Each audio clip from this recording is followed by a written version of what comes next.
Welcome to Zoom In, Zoom Out, your global look at news from here in Taiwan and around the region.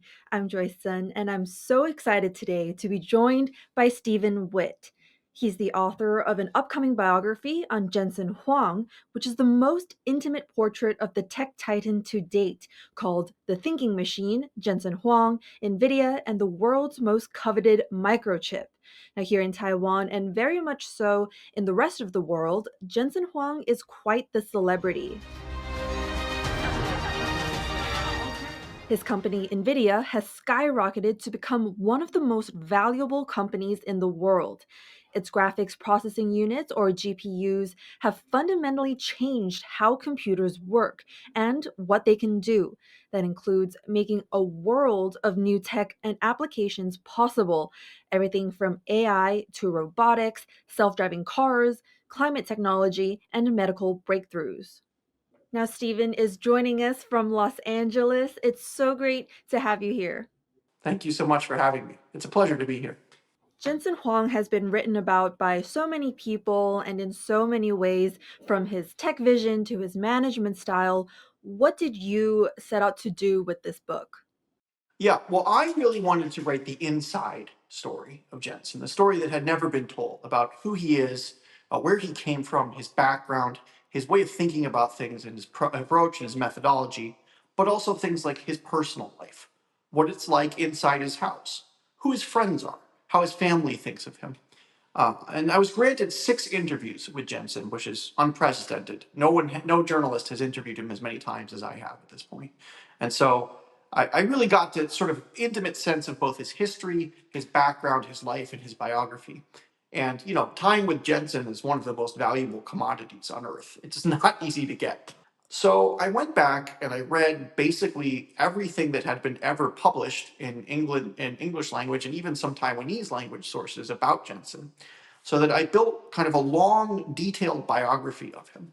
And rather than ask him questions that every other journalist had asked him, I looked for places where I could fill in the gaps. So one thing I knew, once, a long time ago, he'd mentioned that he'd almost died in a car crash. He'd rolled a car when he was about 21 years old. And he'd never told that story. So that was actually the first question I asked him, was about the time he rolled the car. And he kind of, sat like this and was surprised that anyone knew about it. That must have been quite a moment to catch Jensen Huang off guard. What were some other unexpected stories that you got into with him? He said that he would sort of break everything down into first principles and solve it as a businessman. And so a question I asked him was there anything that you don't think about that way? And he was very taken aback by that question. And finally, he was like, I don't think about my family that way. There's other guiding principles that determine how I think about my family. And to me, that was very revealing. I would say most Silicon Valley billionaires that I have interviewed were driven by ego as much as anything else. Jensen was coming from a different place. He was a more humble sort of person. It's sort of not my place to say in some ways, but I definitely think that this kind of Taiwanese background, this immigrant background, kind of close-knit Taiwanese family values play a huge role, like a huge role in who he is. You talk about getting an inside look into Jensen Huang. Who were some of the other people that you talked to, and say who was the most memorable one? The one that I thought was really fascinating was this guy, Ben Bays. And Ben was actually Jensen's childhood friend. He was the first friend he made upon moving to the United States at the age of 10. Now, when Jensen was very young, he moved away from his parents alone to a boarding school in the state of Kentucky in the United States, into a very poor rural area, an area that is extremely impoverished and almost everybody is a farmer. And he was the only Asian person in the entire school, so there was quite a lot of racism, a lot of bullying. And to hear how Jensen kind of dealt with that bullying and kind of overcame it and even became a leader at the school left Ben Bays, his friend at the time, completely in awe. And I went back to Bays 40 years later and I'm like, are you surprised that Jensen has become, this kind of like world conquering billionaire? And Bays said, no, I'm not surprised at all. So it's amazing to me to see that even like a 10-year-old boy, the people around him were expecting these incredible things to happen from him, and they weren't surprised when he became this like powerful figure. And what is something that you've observed in Jensen Huang that you think makes him so successful? First of all, he has a very high IQ. He's very smart. Okay, um, he works incredibly hard. He works to the point of collapse basically every day. But the missing ingredient and the hard ingredient is that courage.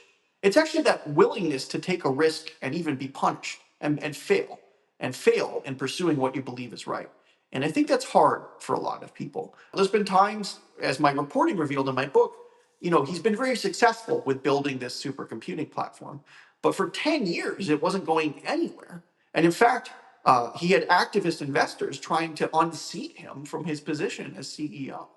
So he really had to fight hard for this kind of vision that he had.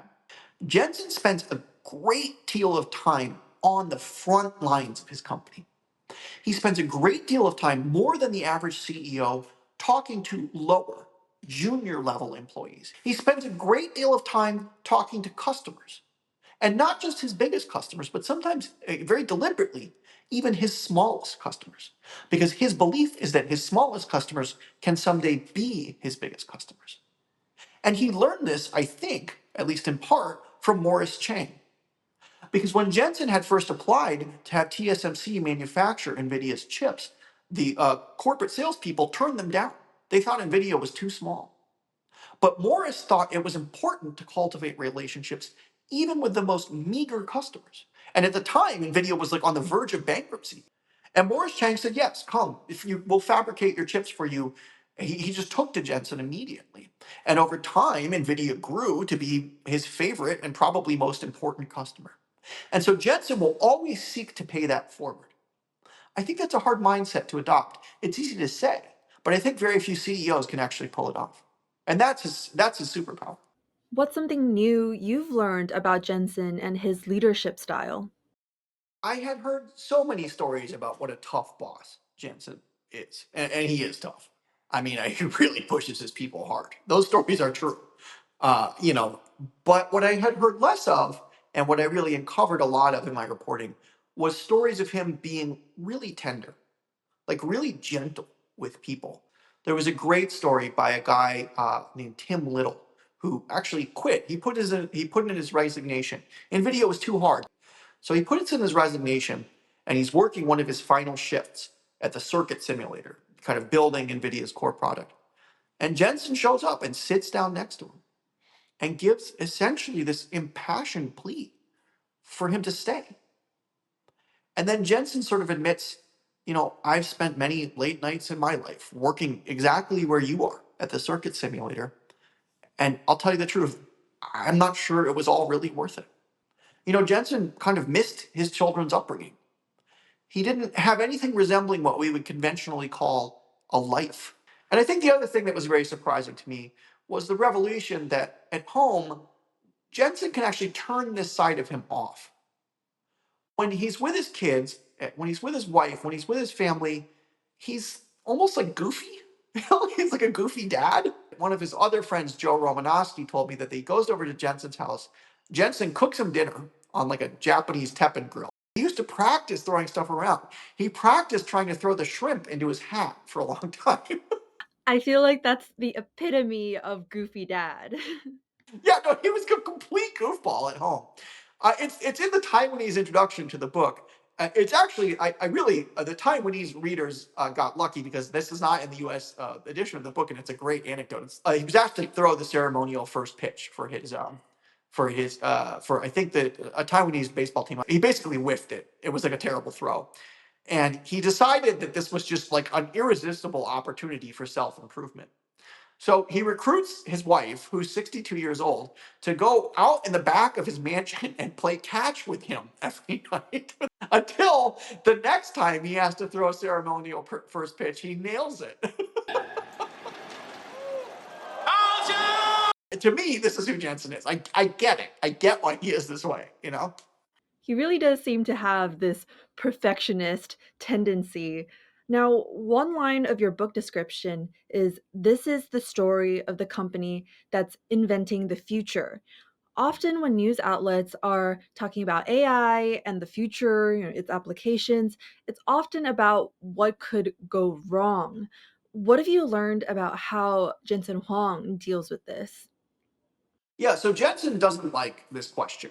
In fact, I kept bringing it up to him, and at the end of the book, and this is, I don't want to spoil too much, but he basically exploded at me at one point and just started screaming at me because I had asked him one too many times. I'll leave the full thing to see what really happened by the book, but it was an incredible moment. It was one of the most intense moments, and when Jensen yells at you, it is like Probably not fun. it's not fun. It's something else. We can look forward 10 or 20 years and see kind of like whole new branches of scientific research where even most of the research work is done by a computer. Not that the researchers are using the computer, but the computer itself can do the research. Moving to fields like manual labor, already we're seeing self-driving cars beginning to replace human drivers. I think with robotics, we're going to start seeing, kind of like robot cleaning androids and robots in your house. And it will be the default expectation that you have one of these things. And so this is the upside of AI. And Jensen wants us to focus on this. He thinks these narratives of AI taking over or a super intelligent machine destroying humanity, he thinks they're overblown. And the intellectual mood, I will say, in Silicon Valley, especially over the last 6 to 12 months, has really shifted away from the doomer discourse and into Jensen's direction. As ever, he's ahead of the curve on this, I think. We spent a lot of time talking about Jensen Huang, but of course, we also want to know about you. You've been a journalist for many years, covering various digital trends from online music piracy to quantum computing. Has writing about Jensen Huang changed your perspective? Like, were you a tech cynic turned tech optimist? The opposite. I used to be a tech optimist. I mean, I always had a positive view of technology. I talk about this in the book. Space travel, I was into it as a kid. I bought an iPhone, the first iPhone, the day it came out. I always thought technology was basically a force for good, and I was always fascinated by what it could do. I find personally these comparisons between AI and past technologies facile. I don't think they're true. I think AI is categorically different than anything the human species has ever seen before. And I don't think there's any past historical analogy that can prepare us for what's about to happen or for what's about to come. And I think if you press the technologists on this point, they will admit this and tell you that you're right about it too. So these comparisons to, say, the Industrial Revolution or agriculture, like, yes, it's going to transform the world in that way, but there's something almost even more going on. Once we unlock the secrets of intelligence, we don't really know what our role is. For all of human history, we have been the smartest entity on this planet. What happens when we're not? There's no part of history you can go back and look at and say what happens when that occurs. This is something new. Well, thank you so much, Stephen. Of course, this conversation could go on forever, but I guess we'll just have to buy your book. I could talk about this for 6 hours. Don't worry. Thank you so much for joining us. It's been a really fun conversation. Thank you so much for having me. It's such a joy to speak with Taiwanese readers. I hope to be out there soon. Thank you for joining us for this episode of Zoom In, Zoom Out. Be sure to check out the TaiwanPlus website or follow our social media for more of our stories. I'm Joyce Tseng. Take care and see you next time.